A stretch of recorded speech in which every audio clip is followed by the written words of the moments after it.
আমার জীবনের যত কিছু আমি জেনেছি শুনেছি তার মধ্যে সবচেয়ে বড় ত্যাগের ঘটনা। কিছু হিন্দু মানুষ ইন্ডিয়ায় যাচ্ছিল কসবা দিয়ে, ওই দিন পাকিস্তান আর্মি এসে কি বলে গোলাগুলি করেছে, গানবোট তো নদী চলে গেছে, নৌকা পাওয়া যাচ্ছে না। তো মানুষগুলো খুব ভয়ে আছে, মানুষগুলো কচুরি পানা সংগ্রহ করেছে, কচুরি পানা সংগ্রহ করে কচুরি পানার একটা ভেলার মতো বানিয়েছে, তাতে বয়স্ক মানুষ ওখানে, বয়স্ক যারা মা, যারা বাচ্চা সহ মা, তারা ওই ভেলায় আছে। বাকি সবাই মানুষ ওই কচুরিপানার ভেলাটা পা ধরে আছে আর পা দিয়ে মানে পা চালাচ্ছে যাতে করে পানিটা মাঝ নদীতে স্রোতে ভেসে ইন্ডিয়ায় চলে যেতে পারে। এর মধ্যে এক মহিলা ছিল, খুব ভয় পেয়ে গেছে, চিৎকার করছে। মহিলা চিৎকার করছে যে আমরা মরে যাব, আমরা ডুবে যাব, আমার বাচ্চা মরে যাবে ইত্যাদি করবে। 13-14 বছরের একটা মেয়ে ছিল। সে বলছে যে মাসি আপনি চিন্তা করেন না, আপনি ভয় হয় না, সব ঠিক হয়ে যাবে, ঠিক হয়ে যাবে। যখন বলছেন তখন বলছে না না আমরা ডুবে যাব, ডুবে যাব। এরকম করতে করতে প্রায় মিনিট 10 এরকম ঘটনা ঘটেছে। তারপরে ওই মেয়েটা কি করেছে জানেন? ওই বাচ্চা মেয়েটা হাতটা ছেড়ে দিয়ে পানির তলায় চলে গেছে। একটা 13-14 বছরের মেয়ে জানটা দিয়ে দিল যাতে একটা মানুষ একটু শান্তিতে থাকে, কারণ ভয়টা ছিল যে চিৎকারের চোটে যদি পাকিস্তান আর্মি চলে আসে। 5 আগস্ট পরবর্তী সময়ে আপনারা দেখেছেন যে বাংলাদেশের তরুণ সমাজ তারা গ্রাফিতির মাধ্যমে দেখিয়েছে যে তারা দেশটাকে কত সুন্দরভাবে চিন্তা করে, তারা দেশটাকে কত সুন্দরভাবে দেখতে চায়।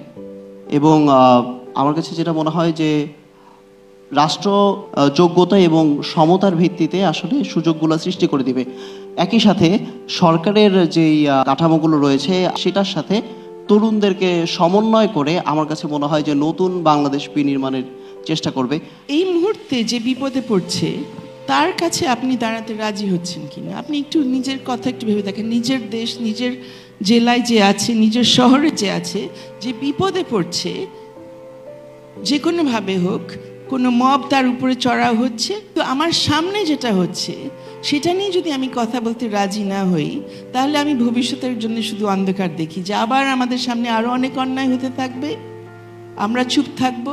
আপনাদের কাছে আমার আশা যে আপনারা সেরকম হবেন না, কারণ আপনারা নিজেরা একটা অভিজ্ঞতা দিয়ে গেছেন। আমার দৌড়ের রিজন খুব বিস্তৃত কিছু না, আমি জাস্ট ট্রাই করি যে ইচ ডে, প্রত্যেকটা দিন একটু একটু বেটার করার। ধরেন আমি একদিন 5 কিলোমিটার দৌড়ালাম 30 মিনিটে, পরের দিন আমি হয়তোবা ট্রাই করি যে 5 সেকেন্ড হলেও কম দৌড়াতে। এটা একটা সিম্বলিক প্রোগ্রেস, এটা আমার প্রত্যেকটা কাজের ক্ষেত্রে খুব ইন্সপায়ার করে। আমার কাছে মনে হয় যে রেজাল্ট যেটা যেরকমই হোক যে কোনো কাজের, সেক্ষেত্রে আমার কাছে মনে হয় যে না, আমি আমার বেস্ট এফোর্ট দিছি, এটাই ছিল আমার প্রাপ্য। 2017 সালে আমরা 2টা স্কুটি নিয়ে সারা বাংলাদেশের 64টি জেলায় যাওয়ার প্ল্যান করেছিলাম।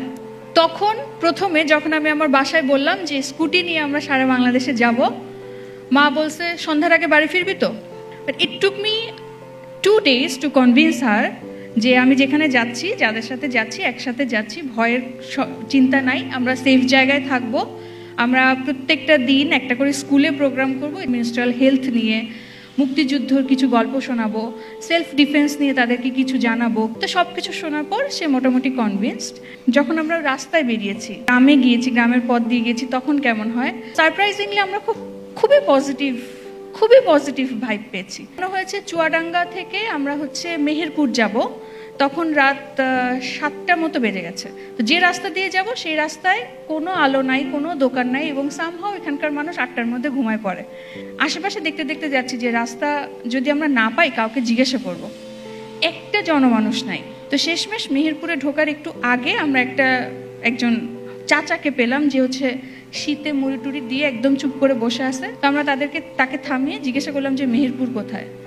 ওই ভদ্রলোক ওই জাস্ট 5 মিনিটের মধ্যে আশেপাশের কোথার থেকে জানি 4-5 জনকে নিয়ে এসে আমাদেরকে বললো যে মা তোমরা দাঁড়াও, আমি পথ দেখাই দিচ্ছি।